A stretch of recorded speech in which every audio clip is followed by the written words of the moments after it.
Yo, cualquiera. Bueno, pues ya pues se ha dicho mucho hoy con respecto a la comunidad, muchas acertaciones que son buenas siempre tenerlas frescas, ¿no? Para uno pues saber qué es comunidad como tal. Ahora bien, como dijo, siempre se me olvidan los nombres, la profesora María Eugenia, la comunidad es precisamente es una fusión de dos palabras, común y unidad, ¿ok? En el diccionario Larousse dice, estado de lo que es común, la comunidad de nuestros intereses, o sea, nosotros tenemos que tener un interés en común como tal, ¿ven? Entonces, sabiendo esto, vámonos nuevamente a la cita de Hechos, ¿no? Que por eso dije que todos caímos en esa. Hechos 2, exactamente. Hechos 2, versículos 42 pero yo le voy a decir al 47. Dice lo siguiente, o vamos nada más a leerlo el 42. Dice, acudía, vamos a saborear bien esta palabra, ¿no? Acudían asiduamente a la enseñanza de los apóstoles, a la convivencia, a la fracción del pan y a las oraciones. ¿Qué significa asiduamente? Asiduamente es, según el diccionario, frecuente, puntual y perseverante. ¿Bien? Y hay que tener en claro algo, que hacían la fracción del pan. Obviamente en ese tiempo pues sabemos que los cristianos estaban perseguidos y obviamente se reunían en las casas. ¿Para qué? Para hacer la fracción del pan. Porque ¿ah? Sería como la misa. Exactamente.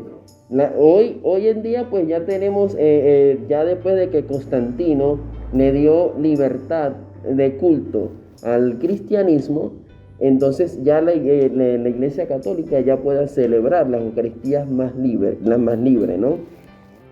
Claro que ya ese es otro tema. Ahora bien, ¿por qué quiero enfocarme en esta parte? Porque nosotros obviamente como católicos nuestra fe principal es Jesucristo sacramentado, ¿no? Y como tal, precisamente en Juan, vámonos a la cita de Juan 6, versículo 56, dice lo siguiente. Juan 6:56. Uh-huh. Vamos a leerla desde el 55. Ojo con esto. Mi carne es comida verdadera y mi sangre es bebida verdadera. ¿Ok? El que coma mi carne y bebe mi sangre permanece en mí y yo en él. Palabra del Señor. Gloria a ti, Señor Jesús. Así es. Por eso, queridos hermanos, ¿por qué hago toda esta aclaratoria? Porque a veces, lamentándolo mucho, caemos en el error, muchos de nosotros, cuando decimos que porque los demás hermanos esperados están en otras iglesias, y entonces, que porque él habla de Dios igual, tiene la misma Biblia, que es completamente absurdo pensándolo así, porque ellos no tienen los 73 libros, ¿ve? Ellos tienen 66 libros, y los testigos de Jehová le quitan versículos a las Sagradas Escrituras. Ellos son, digamos, como que más adúlteros con la palabra de Dios. ¿Más qué? Atrevidos, exactamente, esa es la palabra. Y entonces, por eso nosotros no podemos caer en el error de decir que nosotros creemos igual. Ellos creen a su manera, que es otra cosa. Nosotros tenemos que estar bien claros, porque ¿qué pasa? Que cuando nosotros decimos que ellos creen igual que nosotros, estamos prácticamente faltando a la Eucaristía. Le estamos restando importancia a la Eucaristía, y nosotros tenemos que precisamente dar a conocer la importancia de la Eucaristía, porque si nosotros pasamos desapercibido de la Eucaristía, ya obviamente ya no va a haber importancia de los sacramentos, como la confesión y todos los demás sacramentos. Entonces por eso nosotros tenemos que formarnos mucho más.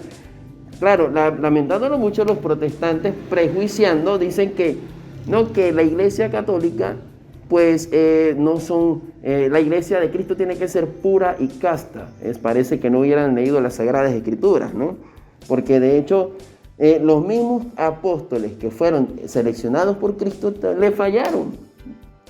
Judas lo traiciona y Pedro pues lo niega.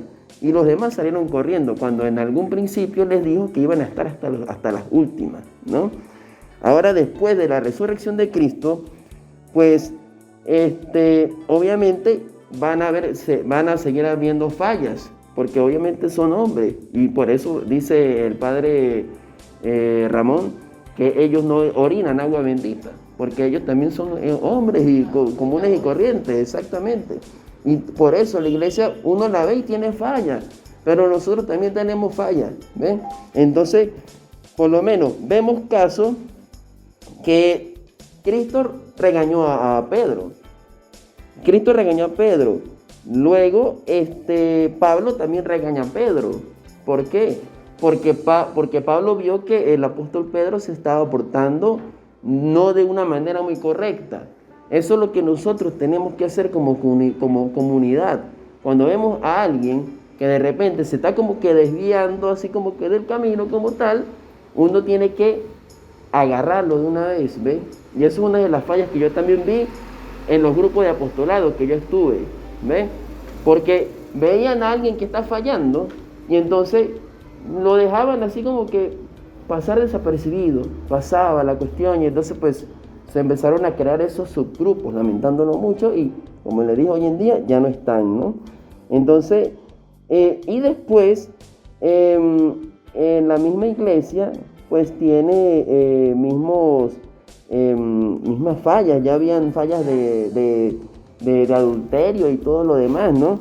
Pero por eso quiero compartir con ustedes estas dos citas para finalizar, que son muy importantes y muy poderosas para estar firmes en la fe, dice, y estar obviamente unidos como tal, ¿no? Primera de Corintios 1,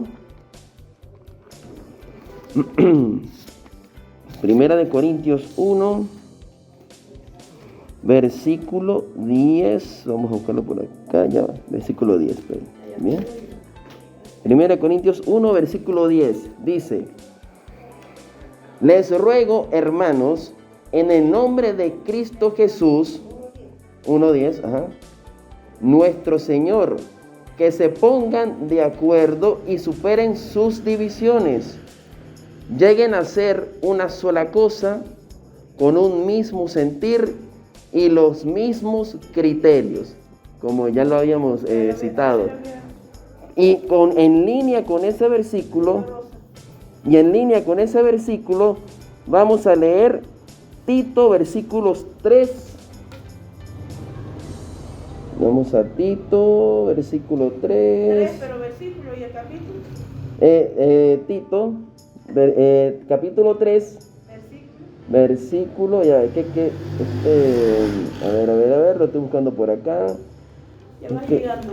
Sí, ¿verdad? Sí, aquí está.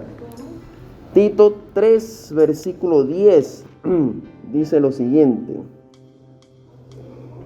si alguien fomenta sectas en la iglesia, le llamarás la atención, ¿ok? Una primera y una segunda vez, después rompe con él.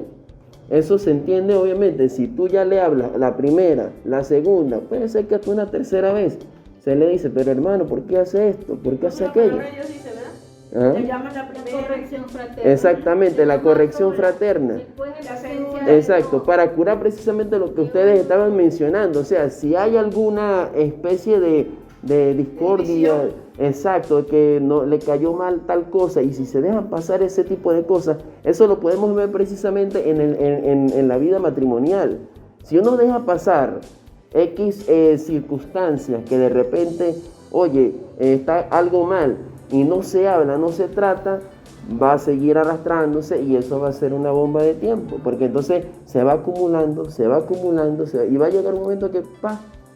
Y entonces es ahí donde las familias también a veces se fracturan, porque cuando son precisamente errores que ya se vienen arrastrando desde hace mucho tiempo atrás, y si no se habla, no se digamos, corta con eso, lamentándolo mucho, se rompe la familia y todo eso, y lo mismo pasa con los grupos de apostolado. Con las comunidades. Eso era todo. Amén. Gloria a Dios. Está aprendiendo, papá. Es como un tremendo predicador que vamos a tener aquí. Ay, papá. Amén.